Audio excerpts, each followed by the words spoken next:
On June 15th, at the beginning of summer, Katie and her best friend Tim decided to spend the entire season at his family cabin. They invited a few friends from work and school to join them. As everyone started to arrive, Katie took the lead in organizing activities, and others contributed to creating a list. Katie proposed to Tim, Amber, and Tony that they kick off the night with a campfire, food, and beers, and then gather feedback from the rest of the group. Everyone agreed, and Amber confidently assigned 2 other boys, Hank and Sheldon, to go to the store to get the beers. Meanwhile, Katie asked Tiffany, the newest addition to the group, to accompany her to the store to get the food to ensure her comfort and well-being. While Katie and Tiffany were at the store, Amber, Tim, and Tony stayed behind to set up the bonfire and tables. About an hour later, everyone reconvened with all the ingredients they had been tasked with acquiring. As they all were hanging out and having fun, telling all their wildest of stories and drinking, Tiffany started to hear a strange noise and was starting to get scared. She tried to brush off the noise, just assuming that it was just sounds from animals in the woods that surrounded them. After a few hours, each one of the friends started to hear what sounded like their names one after the other, but only loud enough for each one to hear it. After a few more hours, they decided to call it a night and started to head off to bed. One by one, they all staggered to their assigned beds. As they all slept soundly, a loud thud wakes the whole cabin, knocking everyone out of their bed. They all get up and run to see what the noise is. When they approached the living room quarters, they were approached by Shelley, the friend, forgetting that she would be arriving late. After greeting their friend, the group returns to bed. As they were all hanging out, having fun, telling their wildest stories and enjoying their drinks, Tiffany started to hear a strange noise and became increasingly concerned. She initially tried to dismiss the noise as just sounds from animals in the surrounding woods. However, after a few hours, each of the friends began to hear what sounded like their names being called out, one after the other, but only loud enough for each one to hear. After a few more hours, they all decided to call it a night and headed off to bed. One by one, they all staggered to their assigned beds. As they slept soundly, a loud thud woke the whole cabin, knocking everyone out of their beds.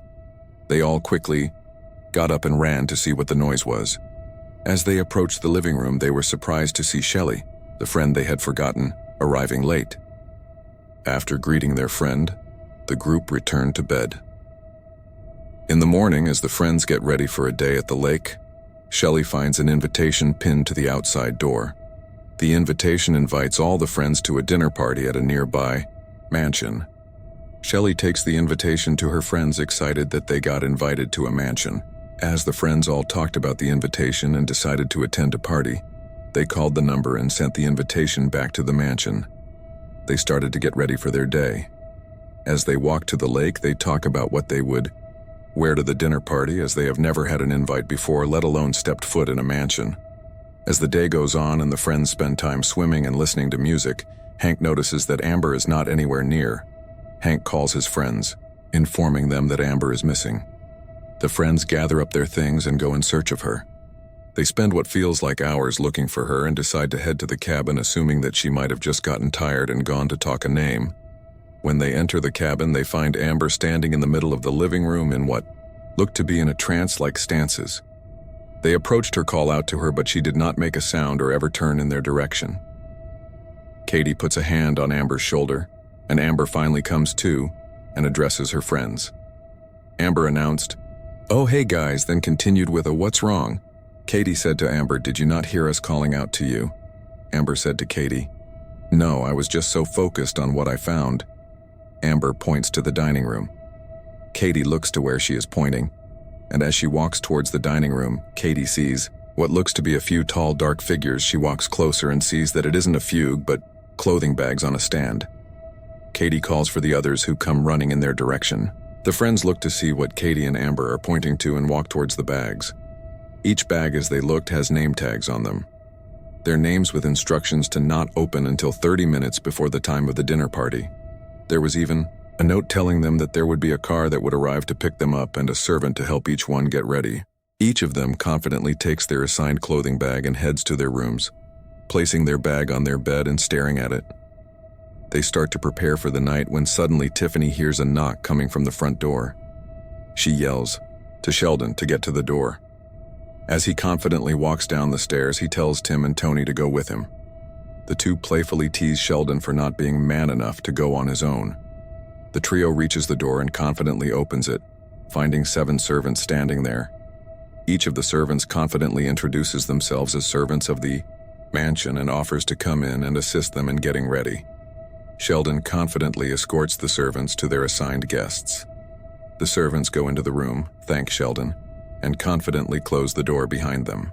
About 30 minutes go by and there's another confident knock on the front door. A confident voice announces his entry and confidently tells them that it's time to go. Each of the friends confidently comes down the stairs one by one with their servant at their side and confidently climbs into the awaiting car. The car pulls up to the mansion and the chauffeur opens the door. The friends slide out of the car and gather together in front of the mansion door. Once the chauffeur closed the door to the foyer opens up and the friends are escorted in. Once in the mansion, a servant leads the friends to the dining hall. They find their names in their assigned seats and take their place. Once seated, a tall, handsome gentleman with long blonde hair and a full beard takes a seat at the head of the table. The friends all looked at the man in disbelief of the man's beauty.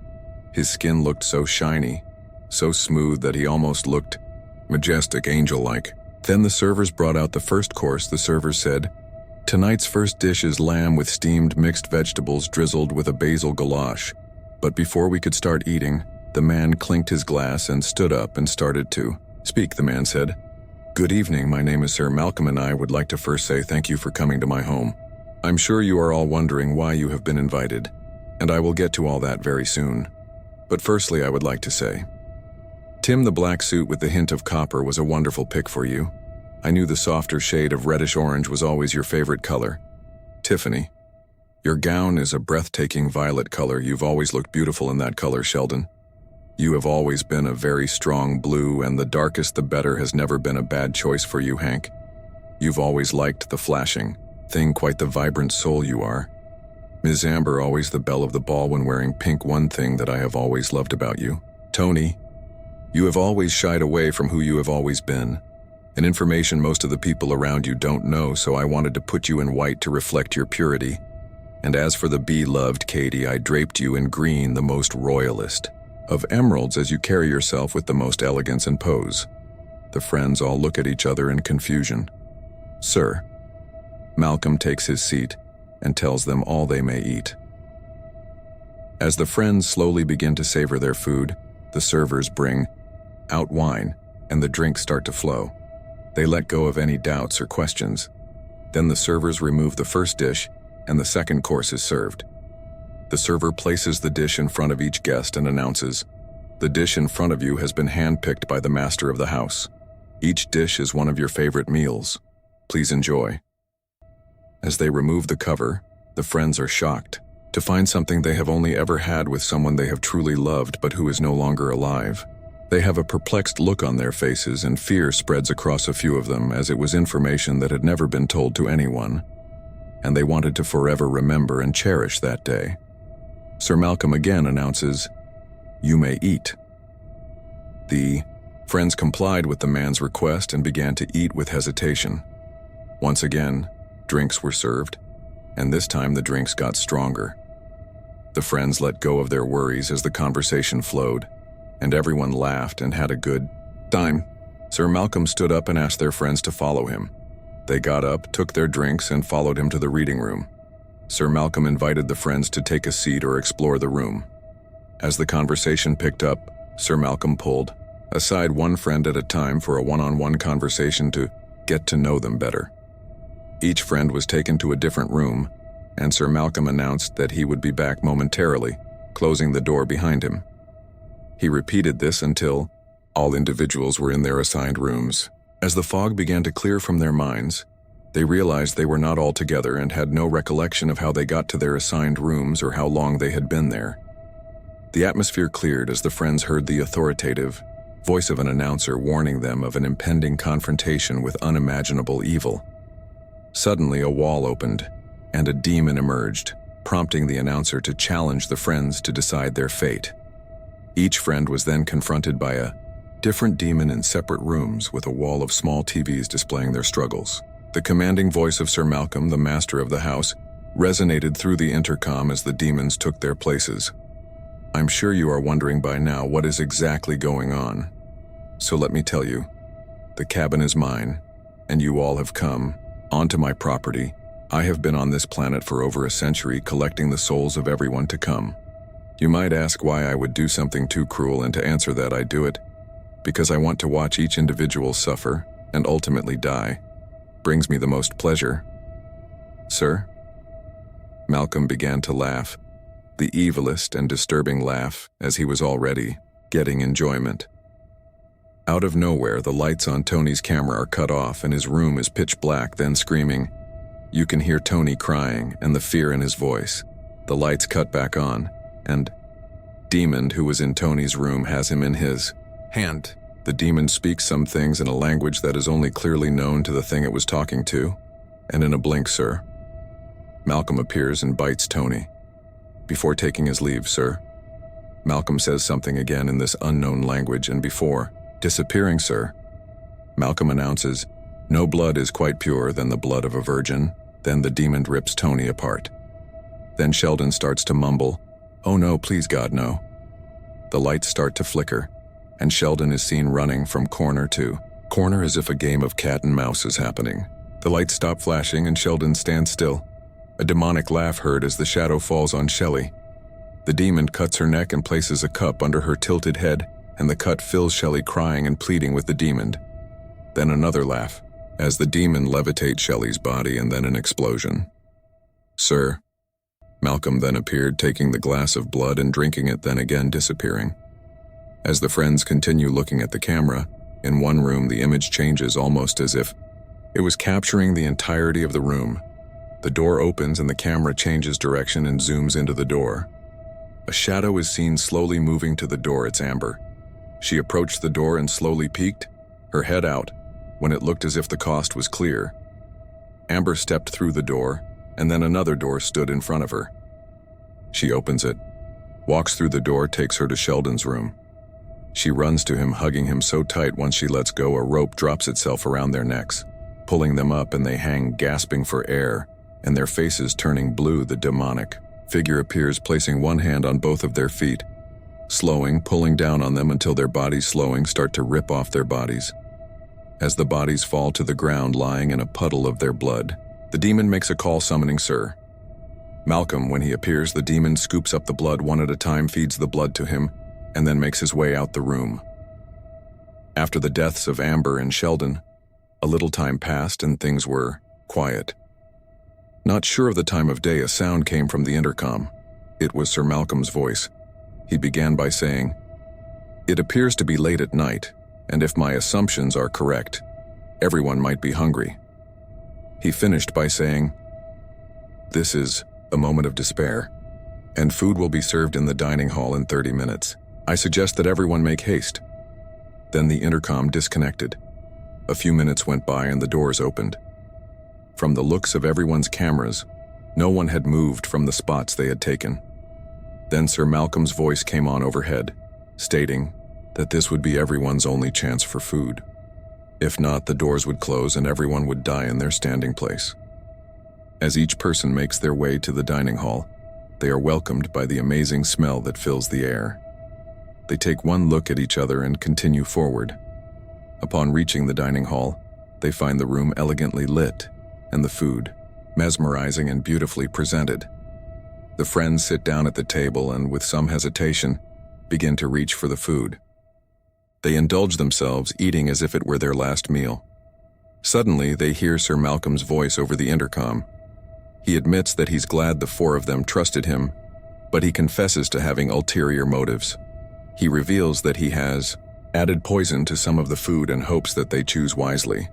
The remaining four friends look at each other in confusion, not sure what was just said.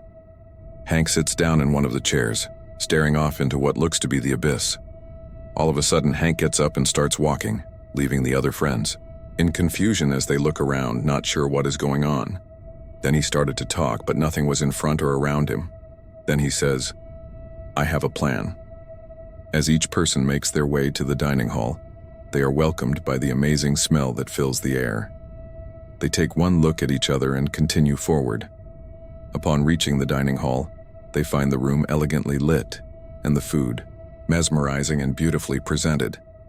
The friends sit down at the table and, with some hesitation, begin to reach for the food. They indulge themselves, eating as if it were their last meal. Suddenly, they hear Sir Malcolm's voice over the intercom. He admits that he's glad the four of them trusted him, but he confesses to having ulterior motives. He reveals that he has added poison to some of the food in hopes that they choose wisely. The remaining four friends look at each other in confusion, not sure what was just said. Hank sits down in one of the chairs, staring off into what looks to be the abyss. All of a sudden, Hank gets up and starts walking to something. The other friends in confusion look around, not sure as to what is going on. Then he started to talk, but nothing was in front or around him. Then he said, "Sheldon, I'm so sorry I couldn't protect you. You were my best friend. I'm so sorry I wasn't there." Hank reached out as though he was giving what looked to be a hug. Then he turns around, his face blank. No expression, no words could explain what was happening to him. Hank runs to the friends in a panic. The friends, not understanding what's going on, stand still. Hank runs to Tiffany and grabs her. He begins to choke her. Tiffany, fighting with all her might, still in confusion, starts to claw at Hank, fighting for her life. As Hank continues to choke Tiffany, her body goes limp and Hank drops her to the ground. When Hank comes to, he sees what he has done and starts to cry, in complete disbelief as to what he just did. Hank runs to the table. His friends move away, scared of their friend. He sees this and grabs a knife off the table. His friends scream, yelling at him to stop, but he doesn't. Hank slits his own throat, and he falls to the ground. Then the lights go off, and in that brief moment they kick back on. "Sir." Malcolm, now in the room, is present, making everyone tremble in fear. It's now only Katie and Tim. They run to each other, scared as to what's going on and how they got to where they are now. How is it even possible that this has happened to them? Then, sir, Malcolm shows up. He tells Katie that he has some news he would like to share with her. But before he does, he asks her one thing. Tim looks at Sir Malcolm and then to Katie. Time tells him that whatever he is going to say, he should just keep it to himself. Katie, not understanding what's going on, asks Sir Malcolm what it was he wanted. Sir Malcolm tells Katie that all he wants is a taste of her blood. Katie asked Sir Malcolm why. He said that it was to scratch his curiosity, but for her to know what he was going to say, she had to give him what he wanted. Katie, with hesitation, agreed to Sir Malcolm demands. She unbuttons her blouse, exposing her neck. Tim looks at Sir Malcolm. His face expresses that he doesn't tell her. Sir Malcolm looks at Tim and a smile spreads across his face. He bites into Katie's neck and the look of pleasure spreads across his face as his eye goes white. His face tells Tim everything he needs to know. Sir Malcolm finishes drinking from Katie, telling her that her blood is the most magnificent blood he has ever tasted. When he was done, he told Tim and Katie that there was so much more he wanted from Katie. In the blink of an eye, he was standing next to Tim. He whispered in his ear, and Tim's face turned white. Tim begged Sir Malcolm did not. Katie, in confusion, asked what was going on. Sir Malcolm tells Tim to tell Katie, but Tim refuses. Sir Malcolm cuts Tim, but he does not bleed. Katie freaks out, yelling at Tim, asking why he was not bleeding. Sir Malcolm, aging, tells Tim to tell her. Tim took a deep breath, put his head back, and looked at the ceiling for a moment before turning to Katie. He opened his mouth, but nothing came out at first. Then he said, "Your blood has shown the master your bloodline." Katie was confused as to why her best friend referred to Sir Malcolm as master. Tim explained that her bloodline indicated that she had vampiric blood in her ancestral line, which meant that the master would be able to create a bloodline with her. Katie screamed, "What the heck are you talking about?" Sir Malcolm then told Katie that for her to live, she would need to give him a child and become his wife. After pulling herself together, Katie told Sir Malcolm that she would agree to his terms only if he first told her what he was meant to tell her beforehand. Tim looked at Sir Malcolm, pleaded with him not to continue. "Sir?" Malcolm asked Katie if she was sure about what she was asking for, and Katie agreed, as sir. Malcolm began to talk. Tim cut him off and expressed to his master that he should allow him to tell her. "After a moment of consideration, sir." Malcolm agreed. Tim takes a deep breath, puts his head back, looks at the ceiling for a moment, then looks back at Katie. He opens his mouth, but nothing leaves quite yet. Then he said, "Your blood has shown the master your bloodline." Katie was confused as to why her best friend called Sir. Malcolm's master. Then Tim said, "Your bloodline shows that you have vampiric blood in the ancestral line. This means that the master will be able to create a bloodline with you." Katie screams, "What the fuck are you talking about?" Then Sir. Malcolm tells Katie for her to live, she would need to give him a child and to be his wife. Katie, pulling herself together, tells Sir Malcolm. For to agree to the terms of his request, he would need to tell her what he was meant to tell her beforehand. Tim looks at Sir. Malcolm pleads with him to not. "Sir." Malcolm asked Katie if she was sure as to what she was asking for, and Katie agreed. When Sir Malcolm begins to talk, Tim cuts him off and expresses to his master that he allow him to tell her. "Sir." Malcolm gives it a moment, then agrees. Tim gazes at Katie and slowly opens his mouth to speak, but Sir Malcolm interrupts, saying, "Oh, Katie, my dear, has your loving best friend not told you? Tusk, tisk, tisk. You should have been honest with our dearest Katie. Now you will get to be with each other for the rest of your dead lives, but only after I get my babies." Then he leaves. Katie looks at Tim, then always in discussion of what was told to her. Tim confidently attempts to speak, but Katie turns her back. Undeterred, Tim walks over to Katie, firmly places his hands on her shoulders, and gently turns her around, pulling her into his embrace.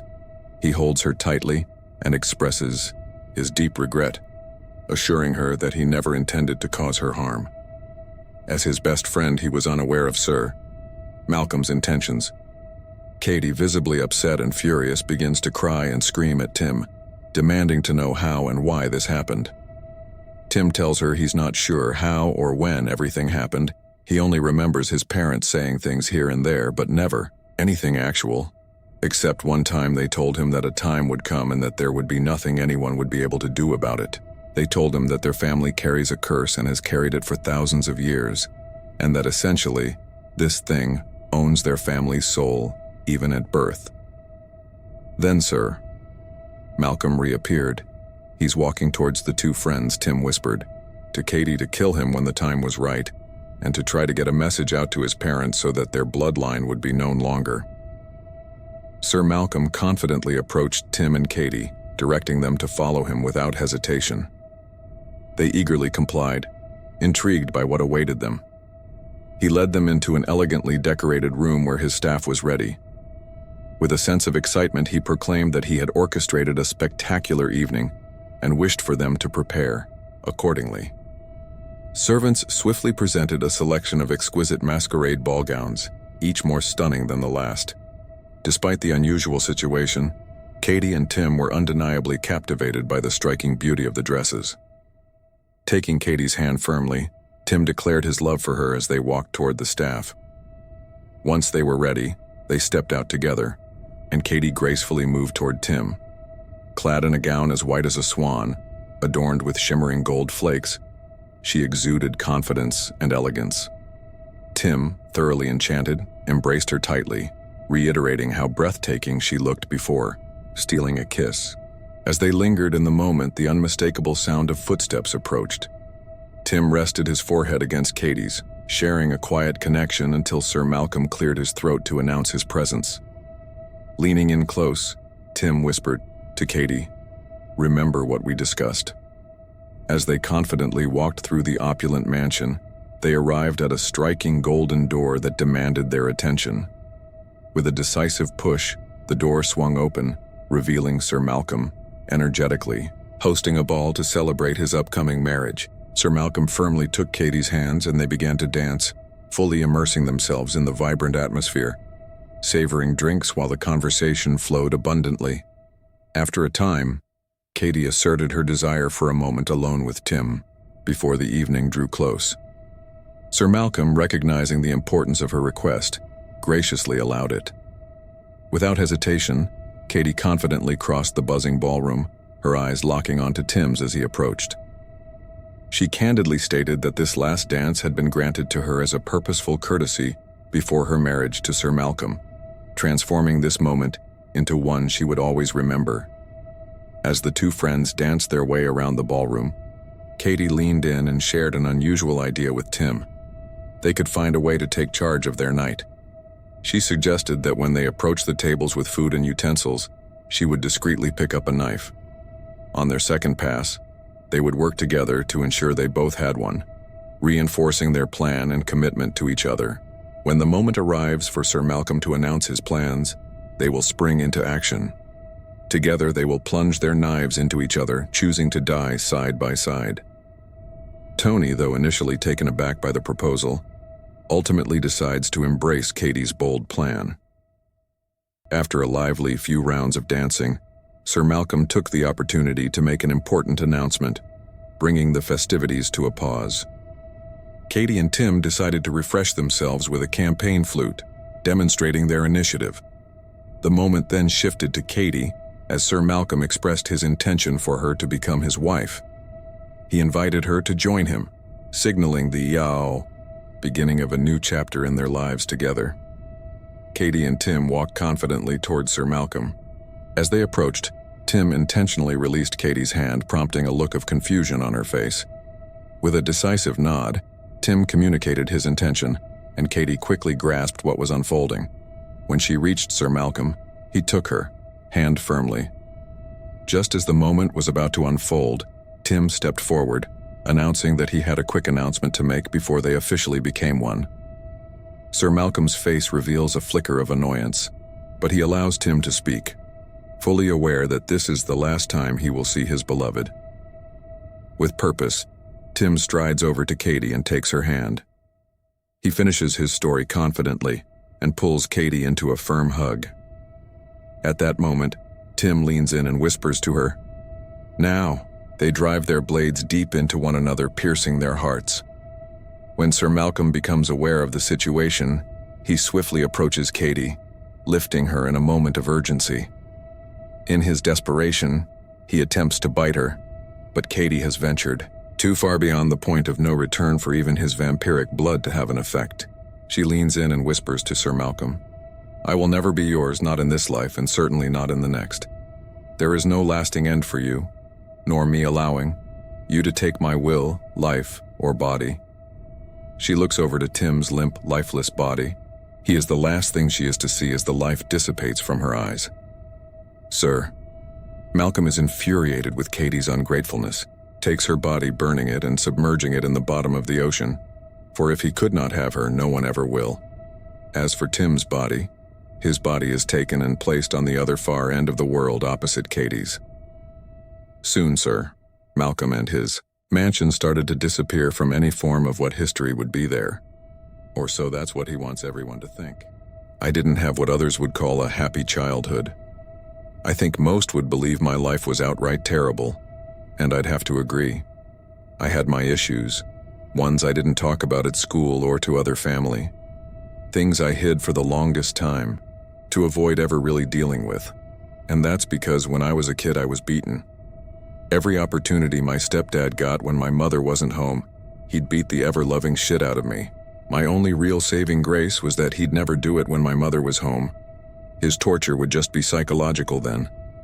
He'd send me to my room in the middle of the day and not let me out for anything save bathroom breaks, which was the only time I was able to get anything to drink. Another one of his favorite things to do was just intimidate me by yelling. I was around 6 at the time, and this man in his late 20s would get in my face and start yelling like a drill sergeant about the most minor of things. God forbid I ever did something major. I'm sure I wouldn't have survived. I was cursed at and threatened with weaponry, chains most of the time, and all this time my mother did nothing. I don't know if it's because she was just as afraid of this guy as I was, or if she was complicit in it. Hell, there were a few times I ran away from home when I saw the car leave because I thought it meant it was time for another beating. Growing older just made me more bitter about everything that had happened when I was a kid. But there was one thing I remember. One thing that was able to simultaneously take the pain away and make it worse all at once. I remember the fun room. It was the weekend, and my mother had to go somewhere, leaving me alone with the man I'll call Hank. As soon as the door closed and we heard the engine start, he turned to me with a look of sickened disgust. The first blow was always the worst because it was always so hard to mentally prepare for. He struck me across the face, sending me reeling onto the ground. As I stared up at the ceiling fan in our little apartment, it began to split, and the light went from single to many. It was like I was staring at a sky full of stars. The first blow was always the worst because after that my brain would sort of shut down. I'd stop feeling the assault and just go numb. This time was different though. It wasn't a numbness that overtook me. It was this weird sense of calm. I drifted in the strange yellowed starlight for what felt like hours before I slowly found myself falling into a room. The walls were a combination of sickly yellow and deep maroon. The light overhead seemed to be a collection of ceiling fans similar to the one at home, and the floor was a collection of checkered tiles the same color as the walls. There was music playing on a loudspeaker somewhere, and a sign hung above the place that read, "Welcome to the Fun Room." As I took in my surroundings, I was reminded of an indoor playground or kids' pizza place. There was a set of bumper cars, a ball pit, video games, slides, and any toy a child could ever think to want. I was confused, but something deep inside me told me I was safe here, and that I should play to my heart's content. So I did. I played video games, played with toys, slid down the slides, and had a wonderful time. But there was something that bothered me about this place. Something I couldn't quite put my finger on. I was the only one here, which didn't enter my thoughts at first, not until I decided to try the bumper cars. But that didn't dig into my head as much as something else. For all the fun that was here, there was still a strange dark corner in the room. It filled me with overwhelming nervous energy, so I avoided it. I spent my time enjoying the fun room, playing to my heart's content. But then there was a sound. It came from the PA overhead, like an alarm of sorts. All children within the fun room. The fun room is now closed. We hope you enjoyed your time here. We'll be here for you if you ever need us again. I woke up on the ground. Hank was good about not leaving bruises or making me bleed. I was in my room, sore and tired. Weakly, I pulled myself onto my bed and smiled. The fun room would be there if I needed it again. It was a light in an otherwise black room. I lay in bed with a big smile on my face until I drifted off to sleep. I spent at least a day a week in the fun room.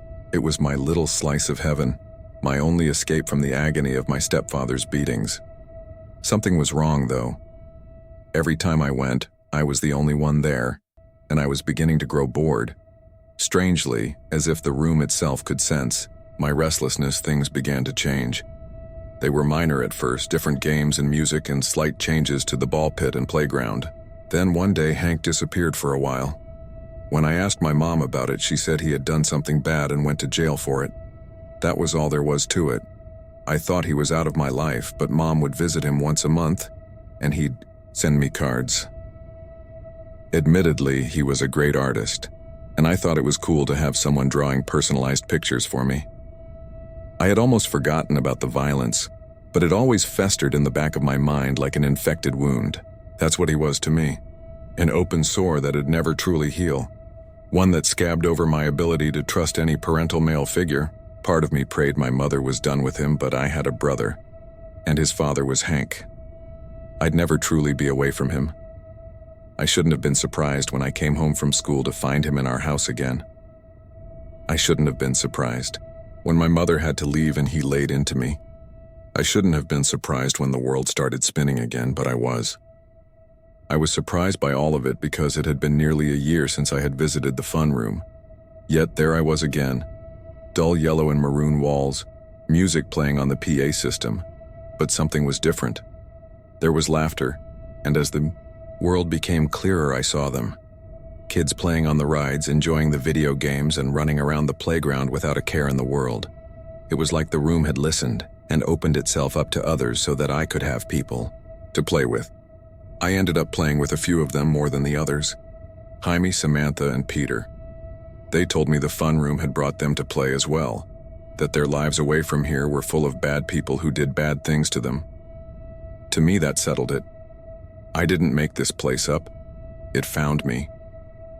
Every time I was about to wake, the PA would ding and announce the fun room closing. Every time they'd tell me they would be here for me if I needed them. I ended up spending more time in the fun room than I had before Hank went away, but now I had people to play with. It was different and more fun, but something was changing every time visited.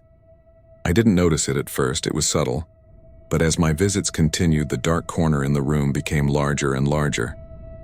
Eventually, the playground was gone, consumed by the shadows. When I had pointed it out to the others, Jaime and Pete both said the same thing. "I don't remember any playground, come on, let's go play some games." Samantha did, though. "The dark part of the room is getting bigger, I don't like it." The PA system rang out. "All children within the fun room is now closed. We hope you enjoyed your time here. We'll be here for you if you ever need us again. But remember, stay out of the dark place." I wanted to call out to ask what this dark place was. I wanted to know why it was growing and why we weren't allowed to go there. But I was awake again before any words were formed. Why was a place that was such a paradise hiding something so sinister? What was this dark place? I had so many questions. None of them could be answered while I was conscious, and the only way to get back there was to let Hank do what he did best. I didn't need to act out or misbehave. I just needed to be. Hank would do the rest. Convincing wasn't necessary. All it took was 2 days. After 2 days of me being my regular fearful self, he found something to take offense to. I don't know what it was or what I did wrong, but the look in Hank's eyes was one full of hate. And as the first blow hit me and stars exploded into the room, I began to fear. What if this was the last time? What if I didn't wake up? He hit me again. What if I ended up trapped in the fun room? He hit me again. My thoughts were racing as I became more and more numb to the world around me. I could feel the hate boiling up inside of me, the rage. I wanted him to feel every blow I felt, every strike against me. I drifted down, not from a place of fear, but one of hate and rage. When I arrived in the fun room, it was half its normal size. The kids were still playing, still having fun, but all I could focus on was that blackness. Ignoring the other children, I pressed forward and rushed headlong into the dark. Within moments, the fun room was just gone. I stood in a place of pure darkness. I called out to it but heard nothing, so I wandered forward, moving aimlessly through the darkness as I sought any sort of meaning within. This place wasn't like the fun room. It was different. Not just empty, but cold. Every step I took felt like I was walking through molasses, and after a slog that felt like hours, I came upon it. A baby doll sitting in the center of the darkness, radiating its own twisted light. Cautiously, I approached, reaching out for the toy. I couldn't make heads or tails of any of this. The fun room, the doll, why Hank hated me so much, why my mother just let it happen. None of it made sense. My fingers curled around the head of the doll and I screamed in frustration, yanking the thing's head off. Everything shuddered, like an earthquake resonating through the empty space. Then, I saw more dolls. Hundreds more, forming hands and arms that pulled a torso of dolls free of the darkness. I watched in horror as a humanoid creature shaped by thousands of baby dolls pulled itself free, and I ran. The oppressive gloom of the darkness didn't exist anymore. There was just my overwhelming desire to escape the monster. I bolted until I saw light, and suddenly I was in the fun room again. Everyone was still playing, still enjoying themselves, completely oblivious to the thing that was coming. I kept running even as I saw it tear itself from the darkness. The other kids screamed as the doll creature opened its chest and shoveled them inside without so much as a sound. I watched it take Jaime and Pete first as I rushed under a table to find Samantha and a few others. We watched as the creature ambled throughout the fun room, snatching up screaming kids and shoveling them into its maw. It wasn't long before the table was upended. I bolted from my hiding place as the thing seized more of the kids. My legs burned and my lungs screamed as I kept moving until there was nowhere left to go. I had run right into a wall. I spun to face the thing, heart hammering a death hymn. As I struggled to find my breath, I watched that thing rip my fun room apart. I watched it consume those kids. Even Sam wasn't safe. She ran as fast as she could back toward the darkness, but it grabbed her. I watched her scream as it shoveled her into that empty void in its chest. Then it came for me.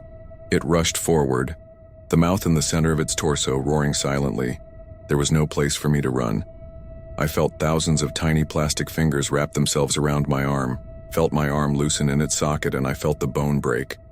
I screamed in pain as the thing spoke using the PA's voice. "Thank you for coming to the fun room. Thank you for waking us up. We'll see you again soon." I shot awake, but I wasn't at home. I was in a hospital bed. My arm had been wrapped in a cast. My mother was sitting at the side of my bed, and when she saw me bolt upright, her first instinct was to calm me. Hey, it's all right. You're okay now. No one's gonna hurt you." "I'm so sorry, baby. I'm sorry, I didn't see it. I didn't know. God, will you ever forgive me?" The story went that Hank had finally made a mistake. My face was swollen and bruised, my arm dislocated and broken. He nearly killed me. I don't know what the truth is, but it has been nearly 20 years since that night. I have a family of my own now, a wife and kids. The hate and confusion I had never really went away. In fact, I had heard Hank lost the use of his hands before passing away, and I just laughed. There was no sympathy or guilt felt. I'm still terrified to close my eyes. The creature still lurks in my nightmares. For the longest time, I questioned the reality of the fun room, of the creature I saw there. Something changed that for me, recently though. My son brought me something. A doll. One that looks a lot like I did when I escaped the fun room. It even has a little cast on its arm. I won't go up north anymore, not by those woods. I'll go out of my way to avoid driving in that direction. Even so, I need to write this down. I need a paper trail if I suddenly disappear like Sean. We saw something up there, and I think it saw us too. Now I'm terrified it's just waiting for me to come back. I saw the thing in the woods and I got away from it, at least I thought we did. About 6 months ago, we were gearing up for one hell of a camping weekend out by a secluded lake that our friend James had found. He had said it was off the beaten path and not in any open campgrounds, so the odds of us being disturbed were slim. That meant we could party and enjoy ourselves without needing to worry about other campers. And to top it all off, we'd be near a lake so we could go swimming. There were 5 of us in total: myself, Sean, James, Rick, and our buddy Dylan.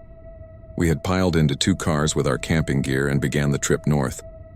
It was about 3 hours, and James spent most of it talking up the campsite, telling us how awesome it was going to be getting to camp out by a lakeshore and that we were going to have an awesome time. I hadn't been this excited to do something. In a long time, I looked forward to a chance to unwind with some of my closest friends. The road didn't lead us up to our campsite, and there wasn't a path, but James was insistent that we were in the right area. So we gathered our things and followed him in a hike through the woods toward the site. That was when we first noticed that things may have been wrong. As we journeyed through the woods, I had heard Dylan call out to us from behind. When we turned back, we saw he was holding what looked like a rotted old sign. "Says don't talk to it," he observed, staring at the old thing. "Looks pretty ancient too. Maybe it's like a piece of old settler shit? More likely the rambling of some crazy guy from a long time ago. Heard there were like cults in these parts in the early 1900s, Rick responded. "Oh good. Cults," I said, rolling my eyes. "Guys, there are no cults up here. I've been here a few times now and never ran into anything weird. Maybe got close to mountain lion once, but they're not gonna mess with you if you leave them alone." James didn't seem amused by the conversation that was being had. "The sign's obviously old. We can sit here and speculate about what it was about for the next 6 hours and we won't be any closer to the campsite. Or we can leave it where we found it and not worry about what some old piece of wood has to say." We all agreed that the sign was a little silly. Maybe it was an old Halloween direction or a relic from some old movie they shot up here. None of us assumed it was some kind of cryptic warning. Warnings should be direct. "Hey, if you talk to this thing, it's gonna eat your eyes," or something along those lines. Not just "don't talk to it." What was it? Why didn't we want to talk with it? Vague warnings gave us nothing, and so we paid it no heed, no matter how much we should have. There were no more weird signs or vague warnings on the journey, just the sound of birds and the growing sound of calm waters lapping against a shore. We had hiked a good 4 miles into the deep woods before we came to a clearing. James was right, though. It was magnificent. The sun illuminated a grassy field that broke into a sandy shoreline, revealing a crystalline blue lake that shimmered like a diamond in the sun's rays. "Wow," I murmured. James elbowed me and grinned. "What did I tell you? Absolutely gorgeous." I nodded in amazement. This is choice, man. Just wow. We all spent a few minutes admiring the scene set out before us, and then we got to work setting up our campsite. Within the hour, we were ready to relax and enjoy our first night in paradise. We enjoyed the day fishing, swimming, and drinking, and as night began to fall, we built a fire and enjoyed some of the food we had brought.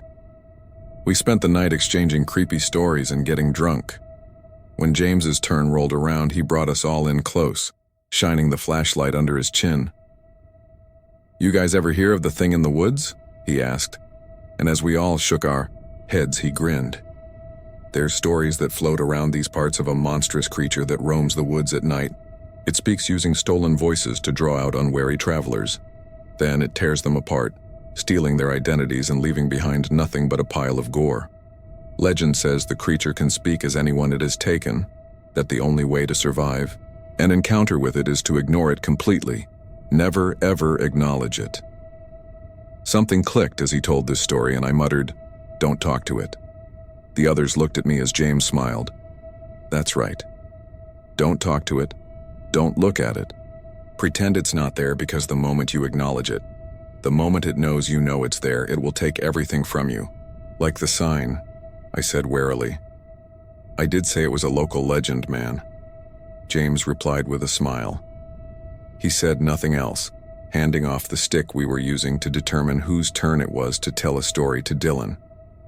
As Dylan was finishing his story about a man on the bus, we heard something. At first it was faint and hard to make out, but the sound continued, and as it did, it became clearer. Someone was screaming. Long, agonized wails from somewhere within the forest. When Rick and I stood to see what the hell was going on, James stopped us. "Animals are weird in these parts, man. Don't go putting your nose where it doesn't belong. Nighttime can be weird, and whatever the hell that was, let's not bring it to the campsite." We both stared at him, bewildered. He wasn't usually that vague. "The hell are you talking about, man? That sounds like a woman screaming." "We need to go see if we can help her," Rick hissed. "And if it is, did you bring a gun to shoot any mountain lions or bears that might be in the woods? Nighttime is their time, man. If you want to check it out, we can go in the morning. For now, I say we kill the fire and get some rest. No sense in drawing any predators in," James argued, and then he smirked. "Besides, what if it's the thing in the woods?" "He makes a good point, Rick. Even if we did get there and it was someone being attacked, what would we do aside from shout or get ourselves killed?" I responded, ignoring the comment about monsters. Rick shook his head. "No, I'm going to find out what the hell that was. If you aren't coming, fine. Stay here and kill the light. Piss your pants while you wait for this stupid thing in the woods. I'm not gonna. I came to have fun, not to be scared shitless." James sighed and shook his head. And for a second I could swear there was the slightest of smiles on his face. "Your funeral, man," he muttered as he stood and poured a water bucket over the flames.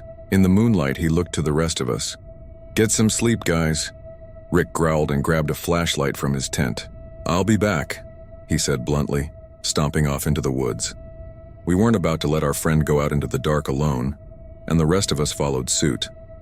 Well, all of us save for James. He just stood there at the campsite and watched, waving, as we headed into the woods. "What the hell is his problem?" Sean asked quietly. "I don't know," I replied softly, looking back over my shoulder. "But he told that weird story, and now we're hearing things." "You think he's trying to pull some kind of elaborate prank?" Sean nodded. "James has always been kinda weird. You remember when him and Daisy went camping and he came back by himself? said they broke up and Daisy wasn't coming back. You remember how we all quietly joked he killed her? But we got that call later on saying she was sorry she didn't stop by to say goodbye and that she was moving to California. She said she couldn't be around James anymore, that he did something that really pissed her off. Wonder if he tried to pull this shit with her? I barely remembered that incident, but I wasn't surprised Sean did.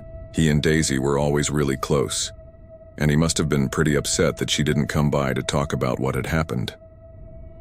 If this is a prank, it's an awful one, I whispered as we trudged through the darkness guided by the beams of our flashlights.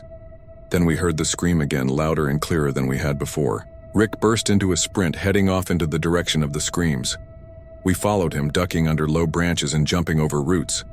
Dylan, Rick, and James were way more athletic than I was, but I did my best to keep up, until my foot snagged a root and I tripped. I hit the ground and stars rocked my vision as my head bounced against a rock. The others didn't notice, at least I didn't think they did, but I heard Sean. At first, he sounded like he was underwater, but as my head cleared, I could hear him calling my name more distinctly. Thinking back on it now, hitting my head the way I did probably saved my life. Sean helped me to my feet and we followed the direction Rick and Dylan and run off to, a lot more cautiously than we had been before. We arrived at what I could only assume was the site of the screaming, and we found Rick and Dylan. We found what was left of them and we saw it. It was a campsite, the fire still smoldering and the tents thrown against trees, their frames bent and the canvas torn. There was a faint wet shimmer on the trees and all over the ground. I had assumed it was blood. As I took in the carnage, there was something else that I noticed. There was no sound, no insects chirping, no leaves rustling, just the occasional crackle from the fire. The world around this place was eerily still, but then something caught my eye just a few feet into the, tree line. There, standing over what I can only describe as the viscera that was once my friends, was a creature. It hunched over what was left of them, picking through pieces of gore. Its form looked as though it was made of gnarled and twisted branches woven together to form this weird facsimile of a body. Its face was like a skull carved from bark without a lower jaw, and as it held pieces of gore into the moonlight, I could see the twisted, empty hollows that were its eyes. I wanted to gasp, to scream at the sight of the thing, but Sean's hand quickly shot to my shoulder and started to pull me away. The snapping twig had to be the loudest thing I had ever heard. The creature's eyeless gaze shot into the trees and saw it speak mouthlessly. "Hey, who is that? Who's out there? Sean?" It spoke with Rick's voice. "Hey bro, it's fine. Come here real quick. I got something I want to show you." "Run," Sean whispered. "Run to the cars." I watched as Sean did a full about face and broke into a sprint, and I followed close behind. We bolted through the darkness of the forest, in what we had both assumed was the direction of the road. Branches whipped against my exposed skin, scratching and tearing into my flesh as I imagined what those claw-like branches of the thing would do to me. My chest burned and heaved as I spared a glance over my shoulder. I wish I didn't. It was following us, silently. It was sprinting after us on all fours, but its footfalls made no noise. "Don't run, man. Hey, it's gonna be all right." It called to us in Dylan's voice. I rasped, focusing my attention back into the darkness, pushing my burning muscles to the brink. I wanted to fall over. Every part of me screamed to just give up and let this thing take me, but I pushed forward. I was rewarded with the sight of a break in the tree line. "Come play, come be with us," a child's voice called to me. "Stop being such a coward." It was a woman's voice, vaguely familiar. I burst from the tree line and threw open my car door. Sean dove into the passenger seat. I got the engine started just as the thing burst from the tree line. It furiously raised one of its gnarled claws and swiped at my car door. The vehicle crunched as the steel caved and its claws tore through the metal, but the door remained. I slammed on the gas and sped away. The creature roared in frustration, thousands of voices crying out in rage. "No, come back and be a part of us." I barreled down the highway as fast as my car would go, adrenaline pushing me forward. Every time I glanced in the mirror, I expected the thing to be following, but it wasn't. I sped to the nearest town, and we immediately went to the police. We didn't expect them to believe us, but they took one look at us and at my car, and they told me they'd take a look first thing in the morning, that it was dangerous to go out poking through the woods in the middle of the night. There was nothing we could do to convince them to go earlier. They seemed adamant about going in the morning, claiming it would be safer for everyone. Did they know? Did they know about the thing? The next morning, a squad of officers left to investigate the place we had described. They returned late in the afternoon. There was a grimness in their faces, like they had seen something terrible. They told us about the campsite that we had found, and of all the blood. They chalked it up to an animal attack, claiming there was no way anything human could do that sort of damage. When we asked about James, they all looked at each other and shook their heads. They couldn't find any sign of him, and his car was gone. The only reason they were able to figure out where we had been were the skid marks and the damage to the tree line. We drove home after I got checked out by a doctor for my head. I swore to myself that I'd never go back up there, that whatever the hell that thing was could have its territory. Sean was different, though. He told me he was going to find James, said he was going to figure out why James knew so much about this thing and why he brought us up there in the first place. 2 months ago, Sean called me, saying he got a message from James. He said James told him he could come to talk to him in the place where it all began. I begged him not to go, pleaded with him to stay away from that place, but he told me he was going to expose James and everything he had done. That was 2 months ago, and I didn't hear from Sean again. Not until last week, when I got a manila envelope with a collection of recordings that he had made. There was a note, but only one thing was written. Watch, listen,